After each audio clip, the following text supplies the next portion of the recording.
दोनों राजा से प्रार्थना करने लगे, हे राजन हमें इस सिंह से बचाइए, सिंह से बचाइए, सिंह से। जब तक राजा तैयार होता है तो शेर ब्राह्मण को और जो रोध में कह रही है कांते हे शंभो मुझे बचाओ, राजा ने अपने तीक्ष्ण बाणों से प्रहार किया, लेकिन प्रहार का कोई असर नहीं हुआ और वह शेर ब्राह्मणी को घायल करके खींच करके ले चला। पत्नी की दुर्दशा देख करके और ब्राह्मण रोने लगा। ब्राह्मण रोते हुए राजा भद्रायु के कहने लगा, हे राजा तुम्हारे अस्त्र शस्त्र कहाँ गए? इस प्रकार से जा करके और आपके खड़ग का क्या हुआ? तुम्हें 12,000 हाथियों का बल था,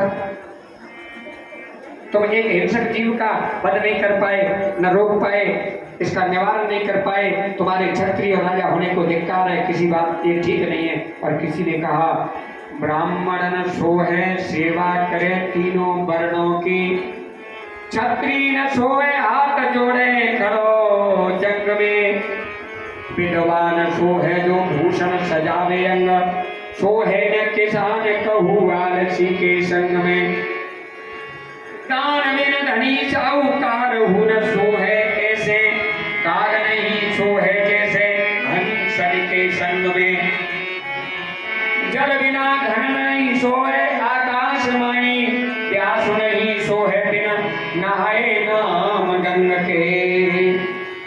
हे राजन जो रक्षा नहीं कर सकता वो क्षत्रिय नहीं।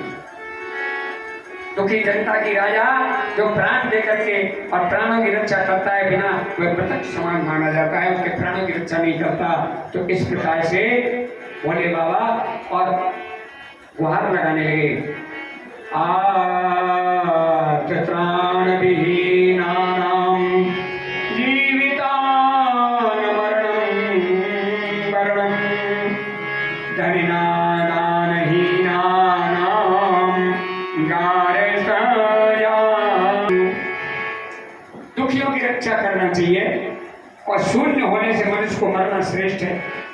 धनियों की ग्रस्त आश्रम की अपेक्षा भिखारी होना श्रेष्ठ है।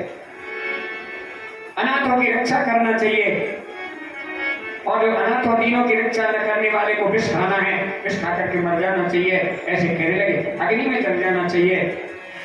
इस प्रकार से सुन करके ब्राह्मण के वचन सुन करके और राजा कहने लगे, आज समय के प्रभाव से मेरा पुरुषार्थ नष्ट, मेरी कीर्ति नष्ट हो गई, मैं तुमको और ऐसे कह करके हे विप्रदेव आप शोक मत करो, शोक को त्याग दो, मैं आपको वांछित वस्तु दूंगा, धन राज्य रानी मेरा शरीर आपके आधीन है, जो आपको अभिलाषा उसे मुझे से कहिए। ब्राह्मणो उवाच किमर्थादर्शेन चान धर्म्यं कि ग्रहेर्भक्ष जीवनं, किं पुस्तकेन मूढक्षं स्त्री कश्य धनेन क्रिया।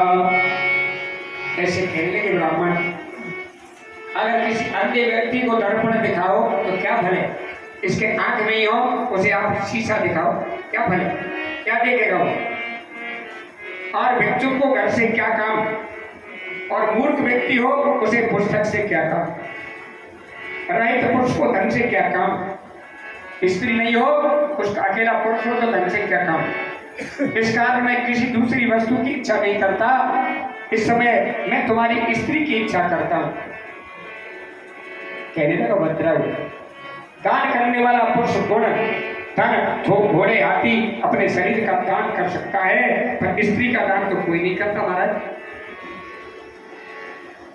फिर दूसरे की स्त्री के साथ भोग करना पाप है। कहने लगा भद्रायु, ब्राह्मण कह रहे हे राजा, ब्रह्म हत्या सुरापान 8 पापों को भी अपने तप से नष्ट कर सकता है, फिर पर स्त्री का भोग का पाप क्या वस्तु है महाराज। कहने लगे भगवान, कहने लगे नंदीश्वर, ब्राह्मण के वाक्य वचनों से भयभीत राजा ने सोचा विचार करके अपनी पत्नी देना ही उचित समझा। सोचने लगा मैं इस ब्राह्मण को अपनी पत्नी देकर के निष्पाप होकर अग्नि में जल जाऊंगा। ऐसा सोच करके ब्राह्मण को बुला करके जल सहित और करके संकल्प पत्नी को देने लगा। और जाकर के प्रणाम किया, अग्नि की परिक्रमा करके मन में शिव का ध्यान करके अग्नि में प्रवेश होने को तैयार हुआ राजा भद्रायु। तभी भगवान द्विजेश्वर रूपधारी शिव जी ने प्रकट होकर के राजा को अग्नि से जाने से रोक दिया। अपने सामने 5 मुख, 3 नेत्र, पिनाकधारी, जटाधारी, हाथी का चर्म ओढ़े, सर्प का हार पहने, त्रिशूल, खड्ग, विषकंठ का भूषण डाले, बैल नंदी पर चढ़े शिव जी को देखा। आकाश में पुष्पों की वर्षा होने लगी और नेत्रों से अश्रु बहाता हुआ राजा स्तुति करने लगा। उसकी स्तुति सुनकर के शिव जी कहने लगे, हे राजन, मैं प्रसन्न हूं, वरदान मांग लो। वरदान, मैं ही ब्राह्मण के रूप में तुम्हारी भक्ति देखने आया इस प्रकार से, और मैं ही पार्वती समेत आपकी परीक्षा लेने आया।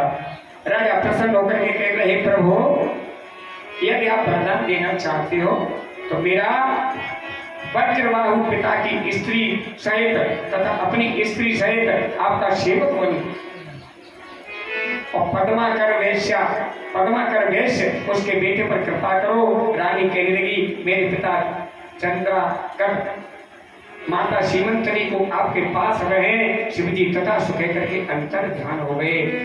राजा भद्रायु 10,000 वर्ष राज्य किया, 10,000 वर्ष, और अपने पुत्र को राज दे करके शिव जी की भक्ति के लिए चला गया। शिव जी की भक्ति बोले शंकर भगवान के जय।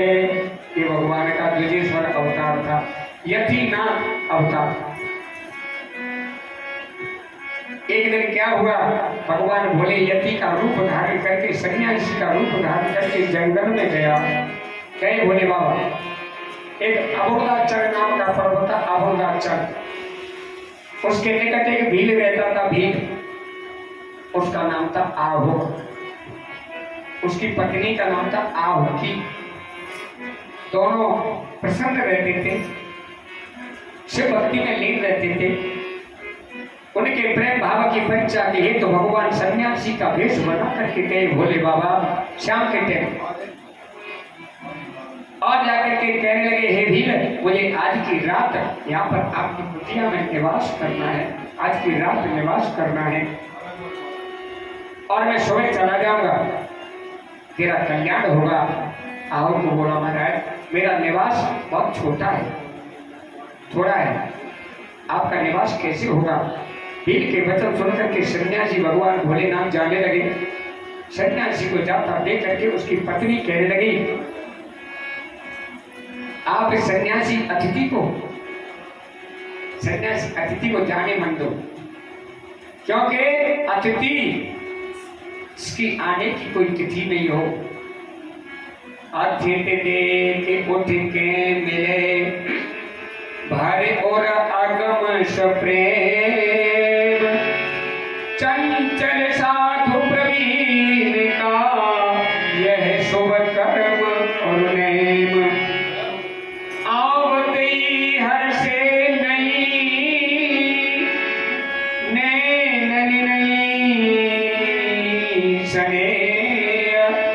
तुलसी तहां जाइए जहाँ कंचन बरसे,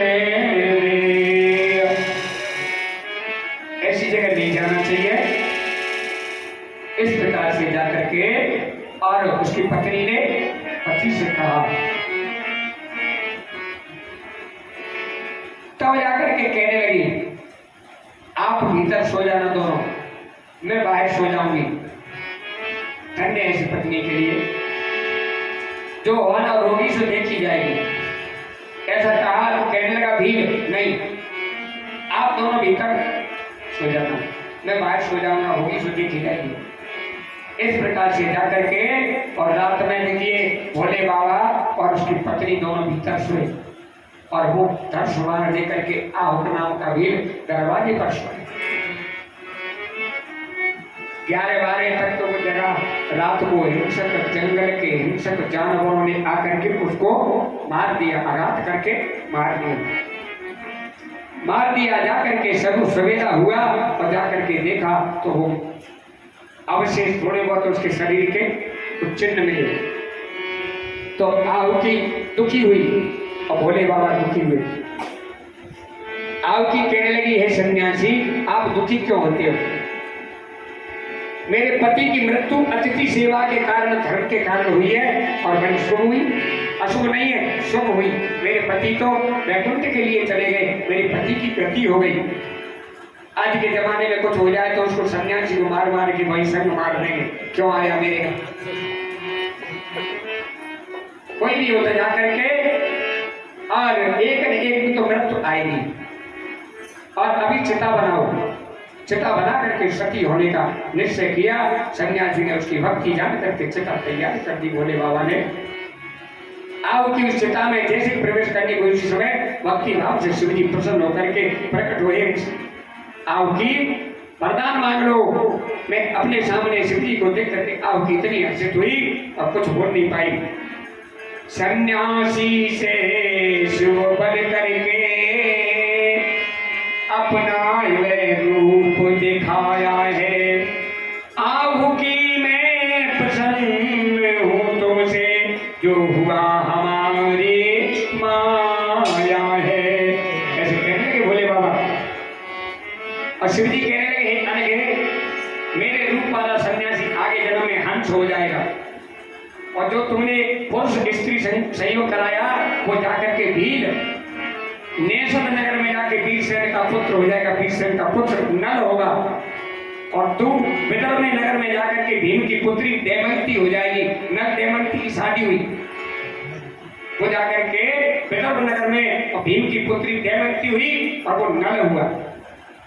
वरदान दे गए भोलेनाथ। और जाकर के वहां पर अचलेश्वर नाम से प्रसिद्ध बोली, अचलेश्वर भगवान की जय।